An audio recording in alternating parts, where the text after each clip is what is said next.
Good morning, everybody. Hey. This is Jen with Women of Vision, Redding, California, and I'm here with Mimi Moseley today. Hey there. She is the co-owner of Moseley Family Cellers that was started in 2011, and she moved here about 8 years ago with her husband Marty, and she is a huge part of the Redding community. Yep. They have 2 locations, one on Hilltop and one on Caterpillar.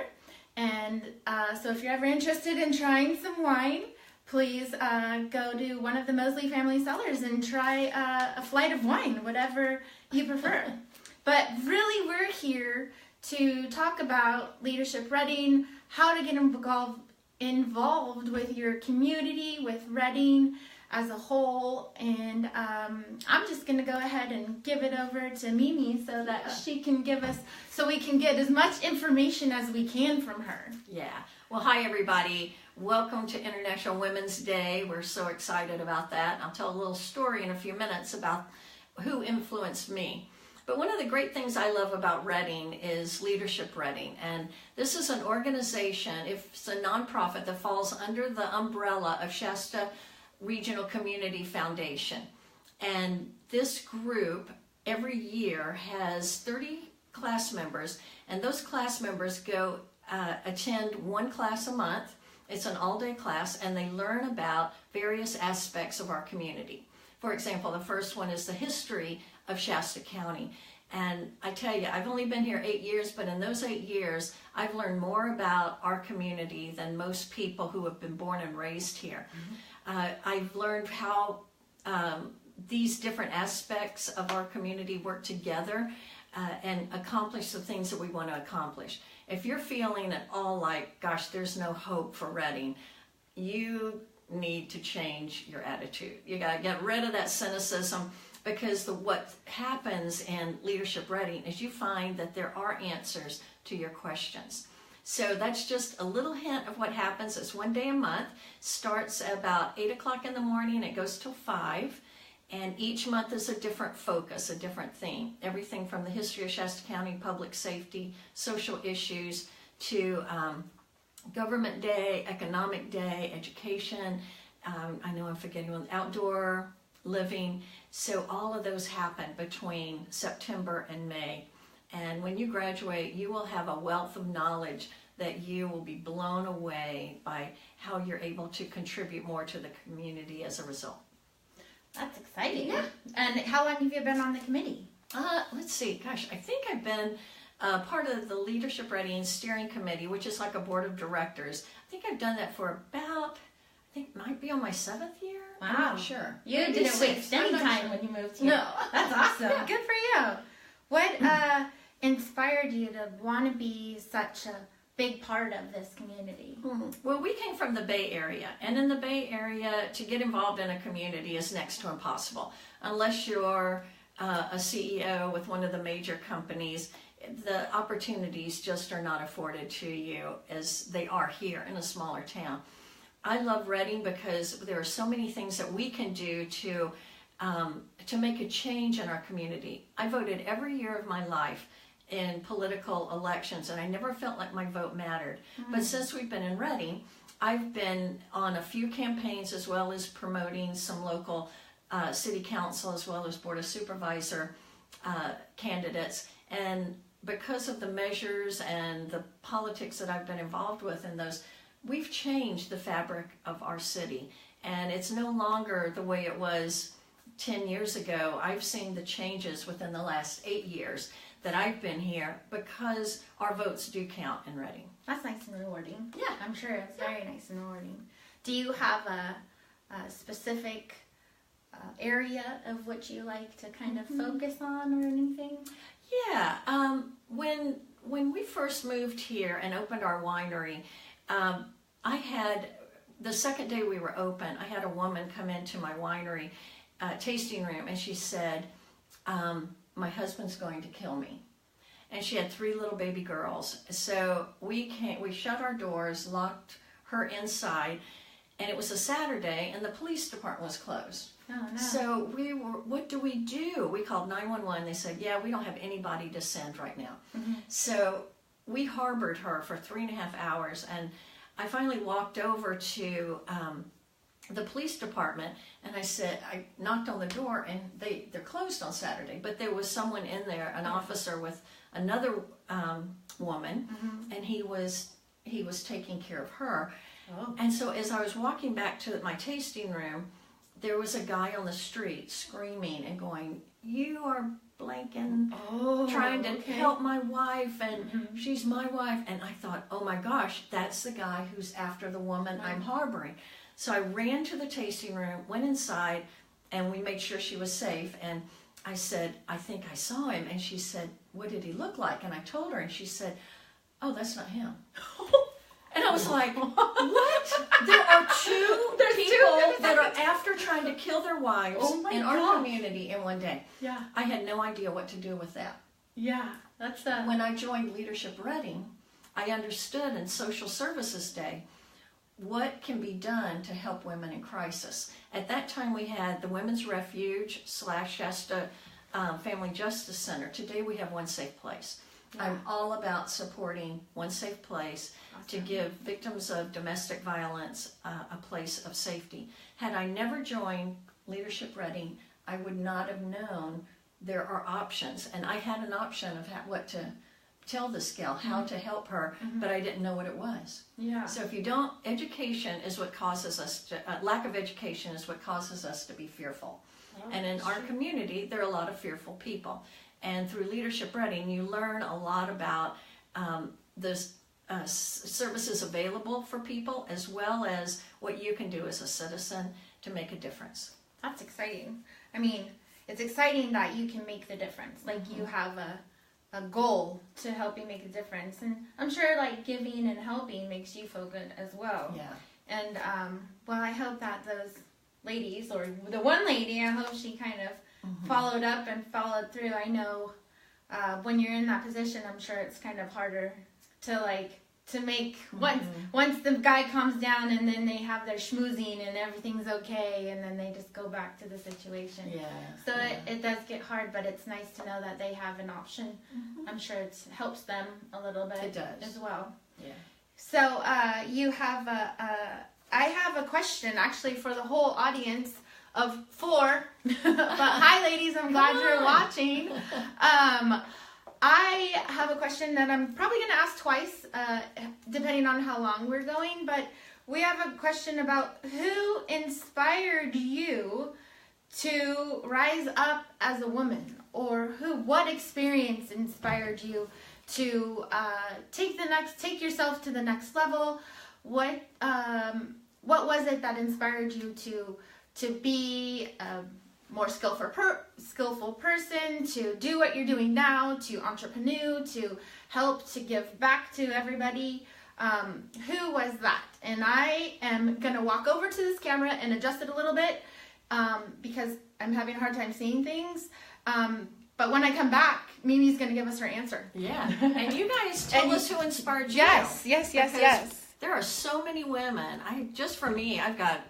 I've got women my entire life that older, and if you're an older woman, you do have something to offer some of these younger gals. The kids today, they are so hungry for truth, and there's so many of their parents who just did not make great choices, and they're kind of floundering out there. So you've got something to share. So get into these younger gals' lives. Yeah, I think that's very important. You've inspired me just by chatting with me right now. Just from Mimi came in a little bit early, and we've been chatting here, so I feel kind of I feel like I got the better end of the stick here with everybody because I got to talk behind the scenes and hear a little bit about how she got involved and what she's doing and things like that. But this one story she already shared with me, but I would love to hear it again. So I'm going to let her tell you all what inspired her. Yeah. So in honor of International Women's Day, we were asked who is someone who inspired you? And that's what we want to know from you as well. One of a very young woman inspired me when I was in 9th grade. She was in 10th grade. And I was in Atlanta, grew up there. And this gal was, she was pretty cool. But this time that I was living in was full of racial tensions, and my school was was heavily in the middle of those racial tensions. There were fights in our cafeteria every day, and one was exceptionally frightening. I went to my principal. Here I am. It's like, I think it was October of my 9th grade year, and I said, we've got a little voice coming through here. And I went to the principal. I said, I can't do this anymore. I've got to leave the school, and I've got to find another school to go to. He said, go clean out your locker, and he called my mom. After I cleaned out my locker, this friend of mine, her name was Yogi, she came up and she said, what are you doing? What's happening? And I said, I can't handle what's going on anymore. I'm leaving. My mom's coming to get me, and I'm going to go to another high school. And she said, you know, Mimi, you can run from the things that are fearful to you, or you can stay and try to figure them out and press on and just, but when you're fearful, if you don't, fear will always follow you. It's not going to go away. You need to face it, you need to address it, and then you can put it aside. And this 10th grade girl knew a lot about fear because her father was Martin Luther King Jr. How exciting is that? It's pretty cool. And she had faced a lot of things, a lot of hatred, and she just pressed on, and she was able to encourage me as I don't even know how old I was, 12 or 13 at the time. The wisdom and knowledge that gal had, and she poured into me, has made me the person I am today. I'm no longer in communication with her. She died when she was about 53, which is sad, but she had purpose in her life, and that purpose affected me for the good. That's awesome. Yeah. Does anybody else, Jennifer, or anybody that's watching, want to quickly type who and or what events inspired you to do what you're doing now? You know, I have another one, it's someone who will probably watch this afterwards, but she's a part of our group as well, and she owns a company called The Keepers, and her name's Danielle, and she is younger than me by a lot of years, but she is so smart, and she works so hard to encourage other women. So those of you who are in Women of Vision, you have purpose and you matter, and you can encourage other women within this group to be better and to love more. And we were talking earlier about so many of these young kids today, they don't have a lot of self-love. They didn't learn that in the family at home.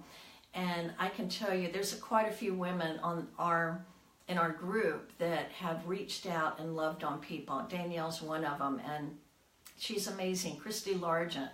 Oh gosh, I could name probably 50 of them right now, but I'm not going to. Well, we don't mind if you do, I'm sure. We always want to know who inspires and what inspires. I don't know if I have one particular person that has inspired me. I think it's just something that I can think of in myself that I think what inspired me was poverty. I think in general that was something that kind of made me, I don't want that. Mm-hmm. You know, so I kind of persevered and did what I had to do to hopefully avoid that. And as I got older, I would say as far as books and whatnot, it wasn't an actual female. It was actually a person, when I moved to Phoenix, there was a guy named Tommy that I worked with. And he told me I could change the world if I wanted to. And he introduced me to the book, The Alchemist by Paulo Coelho. And I really believe that if you want something bad enough, or if you put enough work into it, the whole universe conspires to help you get there. And as I moved forward, I think that just books that I've read, like by Gabrielle Bernstein, Jen Sincero, or Sincero, those books probably have kind of inspired me even more lately as I've grown as a person to give back. Yeah. And that's kind of, I didn't realize the topic was going to be leadership when I emailed Mimi, but then she wrote me back and said, that's our topic. So I'm actually really excited. Angie, no offense, but I'm really excited that I got to interview her today. But yeah, I feel like I'm in a place of knowledge and or positions where I feel like I can start giving back. That's I can start helping. And I love helping. Like, the young women, like you said, touch the young women. I would love if there was a girl that was eager to do skincare and do this or try and start a business or get more into meditation. If there was anything I can do to help and she was to come to me, I would be so ecstatic. Yeah. So excited to be able, yes, I will be your big sister. Yeah. You know? And there are quite a few organizations, and you'll learn that in Leadership Ready, but one of the key ones, just for what you're talking about, is Girls Inc.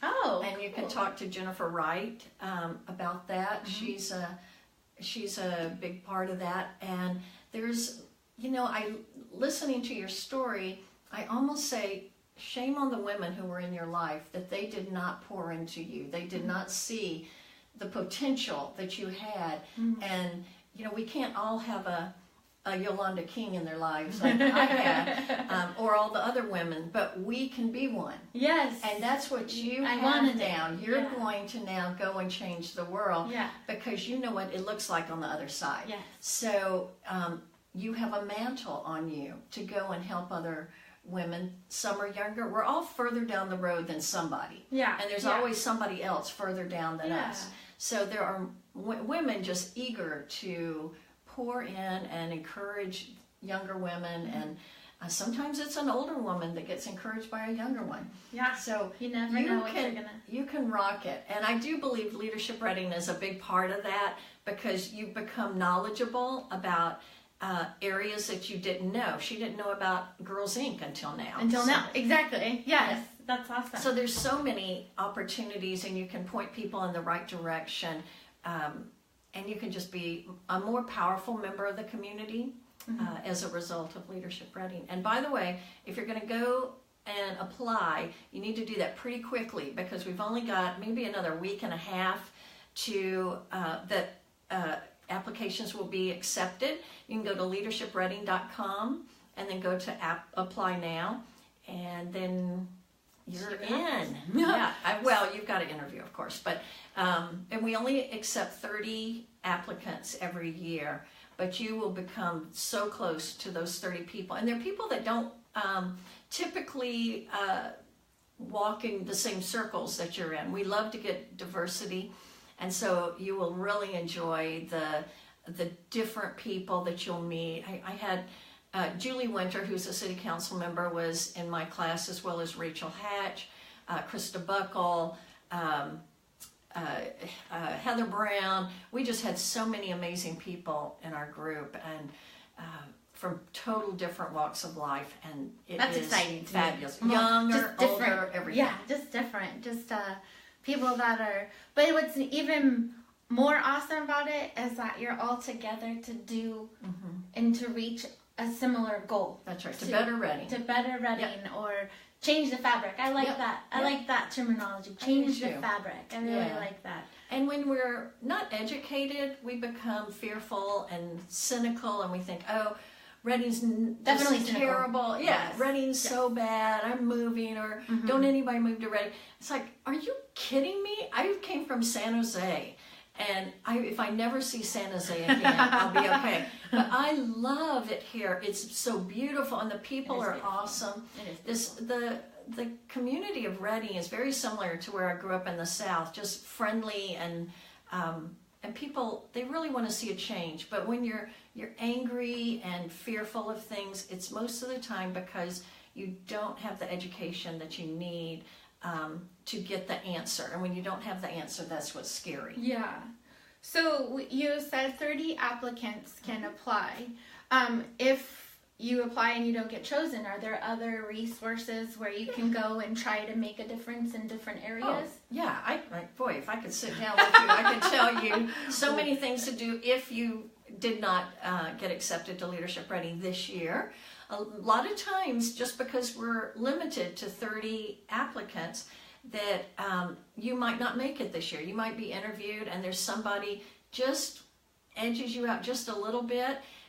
Next year, apply again. We have a lot of our very dedicated Leadership Ready people who didn't make it in the first year. It's just a number thing. And if we have 60 applicants and 30 spots to fill, then, you know, we just do the best we can. Yeah. So, but we try not to have two people from the same field if we can. And we wouldn't want a police officer from Reading and a police officer from Anderson, because that takes 2 cops off the street one day a month. Right. So you don't want to do that. We don't typically have 2 real estate agents in there, but sometimes we do.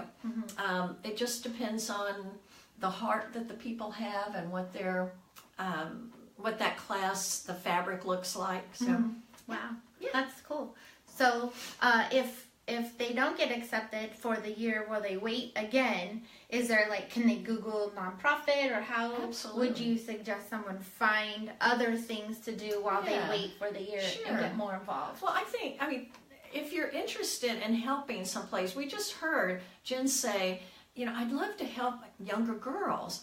And, you know, right away I went, Girls Inc. Somebody might say, you know, I have a heart for people, the elderly. There's a group called Shining Care and Grace Place, which is a fun little place to get teas. They support the elderly. Yeah, just right around the corner.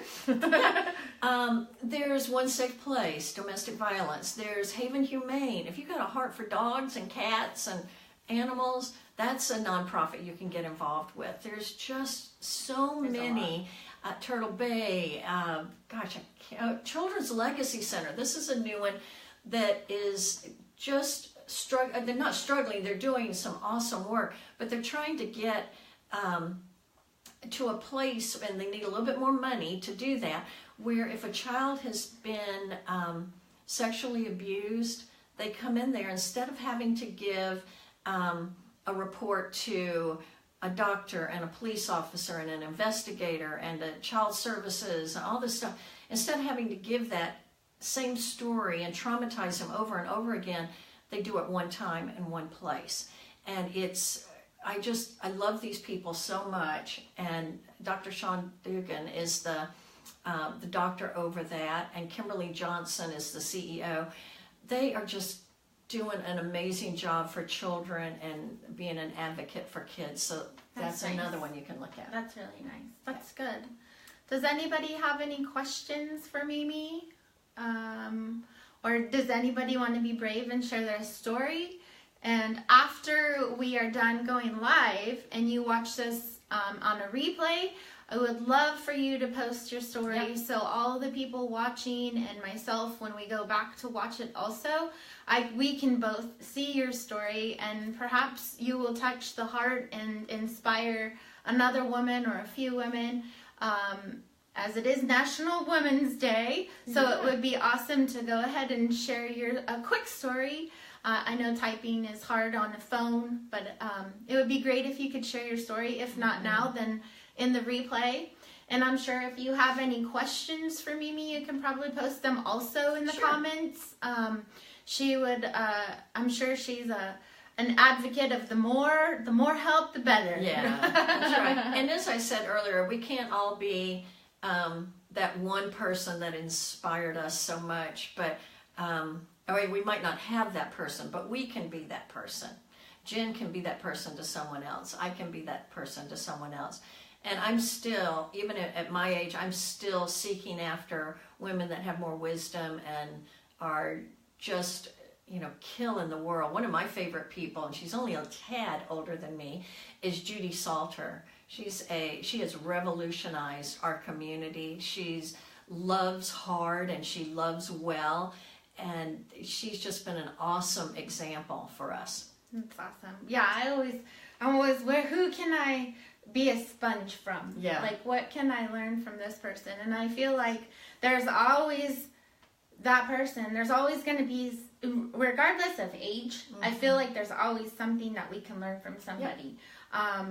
Like, my grandma's 90. She has all kinds of stories, you know. So I feel like, you know, the older ones, you get all this knowledge from about the change and how the cycles and things like that.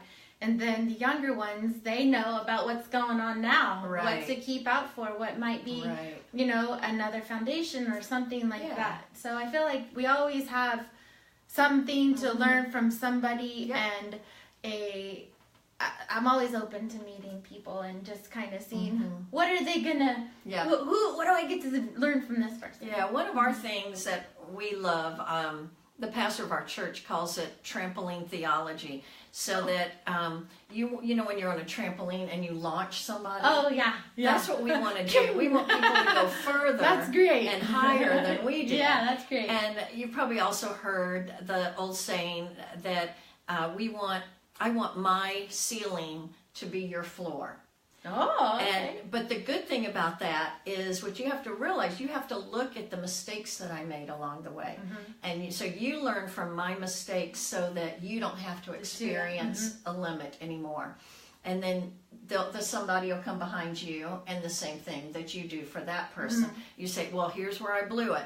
And the gals younger than us, they want to know where you blew it because they're thinking, gosh, I've screwed up so many times. Is there hope for me? Yeah. And if I could show you my past, you would say, wow, oh my gosh. So there are, we need to share our failures as well as our successes because the failures do help pave that road. Most definitely. And I remember there was a story my mother-in-law told of a man who was building a bridge across a ravine, and he kept building for years and years. And when he got to the other side, he was never going to go back across the bridge. And somebody said to him, "Why did you build this bridge? And you know, what good did it do?" And he said, "It was for people who came behind me to not have to cross that or build that bridge. They just get to cross it." Aww, so it's a pretty. Great. Yeah, well, that's who we are as women, and men as well. I mean, men you were just talking about your friend that inspired you. You know, let's don't bash the men. We're talking about equality, and so the men are pretty important as well. But we can be those women that build bridges. Yes, for sure. So on that note, that is like the perfect ending. Yep. I'm gonna go ahead and unless you have anything more that you want to share. That's it. Sign up quick for Leadership Ready. Yes, and before we leave, I'm going to go ahead and let people know of our event this Saturday. It's like a pamper and network and pamper at Boheme Day Spa from 4 to 6. 4 to 6. See? And that's inside the Wellgate. It's on the one on Eureka Way, inside the Wellgate. So 4 to 6, Pamper and Network, Boheme Spa on Eureka Way, inside the Wellness Network for Women of Vision. That's right. Awesome. Thank you. Together we'll build bridges. Yep. Thanks for signing on, everybody. Have a great day.